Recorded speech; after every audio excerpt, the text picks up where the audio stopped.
Hello fam, we're going to be using this counter contract to deploy and interact with using SN Foundry. So SN Forge will test our contract. We already have the test increment and the test decrement where it is just starting if all functions are working, and you can see they are running well. So next we're going to deploy using sncast. So sncast, I'm going to use the already pre-deployed accounts. If you have used sncast before, it uses OpenZeal account where they are kept in this Starknet accounts, and then the Starknet OpenZeal accounts.json where all the accounts are. So I already created a video before this on how to deploy, so you can watch that one on how to deploy accounts. So I'm just going to quickly copy and paste the addresses. So you see the address, you just copy the address and then the public key and also the private key.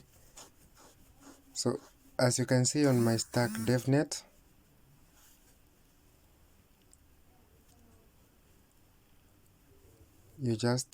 I'm just using the already deployed accounts, so that which are already pre-funded. I don't have to create new accounts. So you can see on my Starknet I'm running on port 5051 3 accounts, and I'm allowing max fee 0 where I can deploy account and interact with it using 0 funding. The seed 0 allows the Stack devnet not to actually get a lot of random numbers, so that when I am starting my Stack devnet, every time has the same accounts. I don't have to always set them. So to deploy an account, you see, just use sncast http, pass the -u to pass the URL, and then the argument account deploy. If you want to add the account, to create the account, remember to use to put it in the profile in the scap.tamo. Remember to add --profile so that it can be in your profile. So I'm also going to copy another account. You can see as you've created it, it creates a new account and it is there.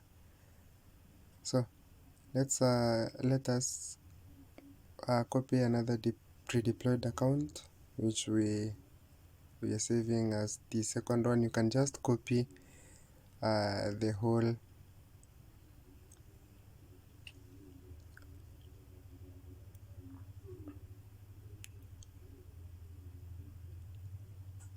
thing.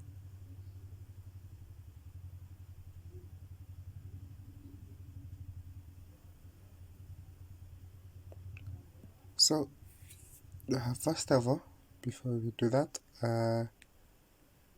you can use the account. We can use the account that is already deployed, pre-deployed, to declare the smart contract. So before declaring this, make sure you've already run scab build,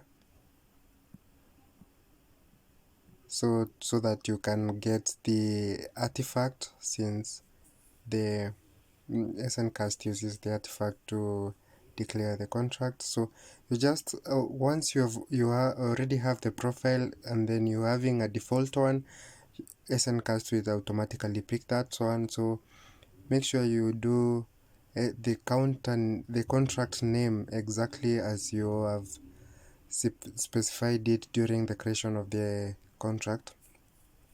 So use sncast declare and then contract name counter, okay, and then run the command. It will make the RPC calls for you and generate the class hash. So the class hash, we can use it to deploy the account, the contract, and get the contract address. So you can see it has generated the class hash. So we are going to deploy using again sncast. So sncast deploy,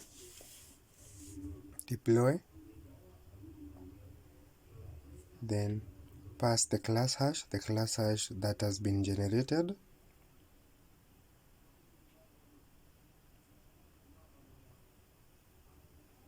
and paste there, and just call the command. It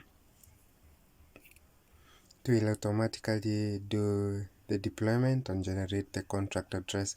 So we can use this contract address to invoke to change the contract state and call to view the functions, okay. So sncast, then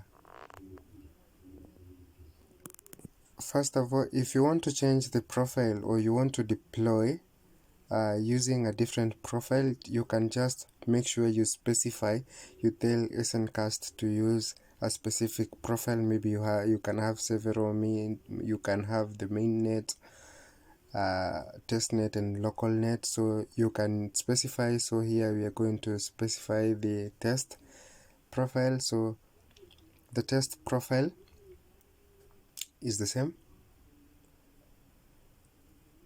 so then the rest remains the same.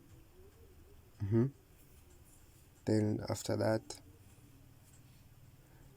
do the declare. It will actually fail since we have already declared and deployed the smart contract. It will tell us the clash has already exists.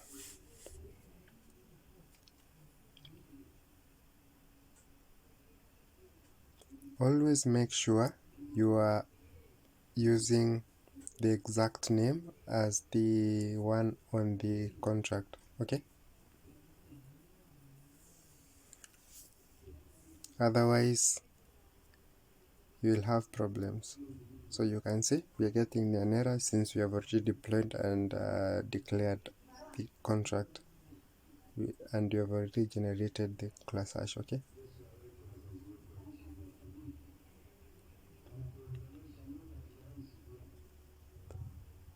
So let's invoke some functions.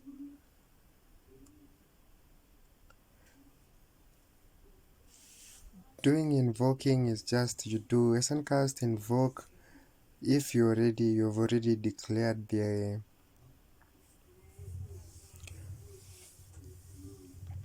default profile. It will automatically take that. Then you can specify if you want to use the contract address, then do the invoking, okay. And then remember to pass the function. The function should be the same as the ones in the interface or the ones after you've used the generate rate. Sorry, so I wrote function wrongly. Let us run it again. So it's running well. Again, let's do another invoke. So we have incremented the contract by 1. We have changed the contract by 1. So that is what basically the contract is doing. Now let's call and view the contract state. So you can see the address. Remember to pass the contract address. and then just pass the function. After the function, if your function is having data, you can always pass the call data function. I'll do a contract with call data to make sure you do that. You understand how it works. Good.